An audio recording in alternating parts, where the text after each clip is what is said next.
Well, here we are. We got here on day one. It was a really rough ride in. That's why I couldn't make a video of it, because I had both hands on the steering wheel and we were basically on the verge of teeter-tottering the truck on almost every single curb. Teeter-totter.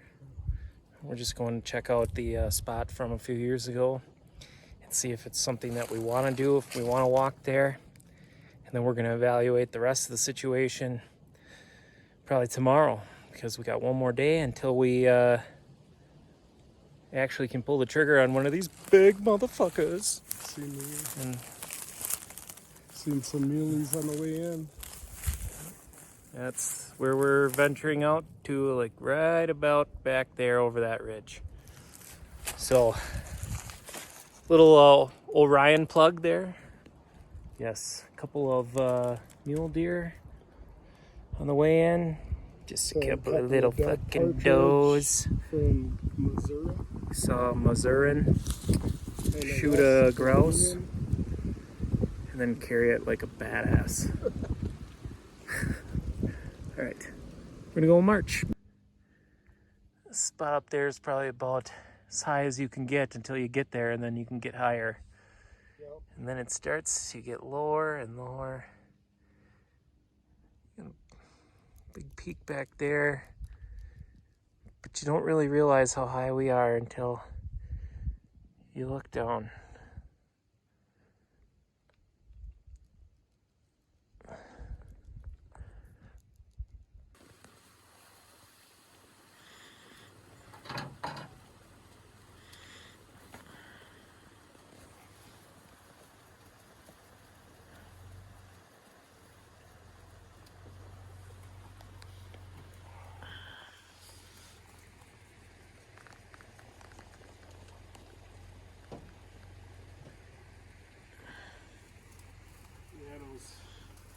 I'm not worried about it, but I'm sure those bears, they just hate rat patties.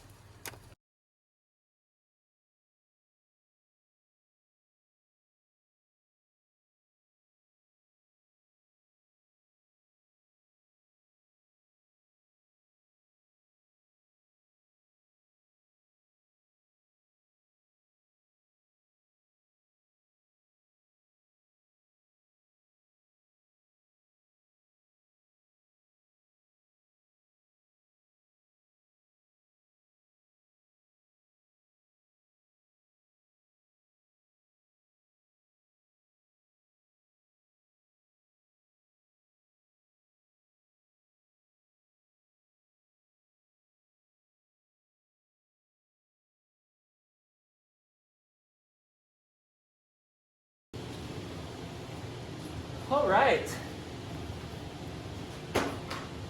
So I picked up me one of these elks. Nice 2.5-year-old elk up in Colorado for our first rifle season of 2020, and I'm gonna try to do a European mount on my own. I think the biggest thing here is this is only my second time doing this, but you ultimately have to remove the bottom jaw and then get as much meat off as you can before you start to boil it.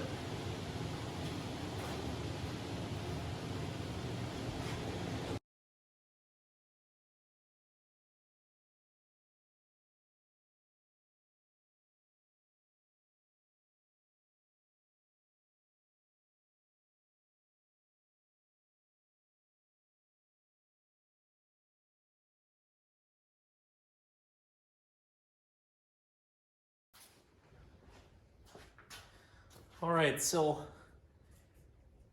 I removed as much as possible. I really struggled around the antlers here. There's some really thick cartilage, and behind the eyes there's tons of meat. I wanted to try to clean it off as much as possible, but I'm thinking that I need to rely more on the cooking of the meat to actually get it off. Of course, I also switched to a razor blade, and I changed a couple of razor blades out because some of the material on this was a lot more difficult to work with than my knife was allowing me to. Granted, the knife is a little bit dull, but as you can see, there's a lot of meat that is still on the back side and all in there. And I feel like it would be easier with like a screwdriver or something once it was loosened up. So I'm gonna get some water boiling on my deep fryer burner, and hopefully we can get this bad boy cooked a little bit.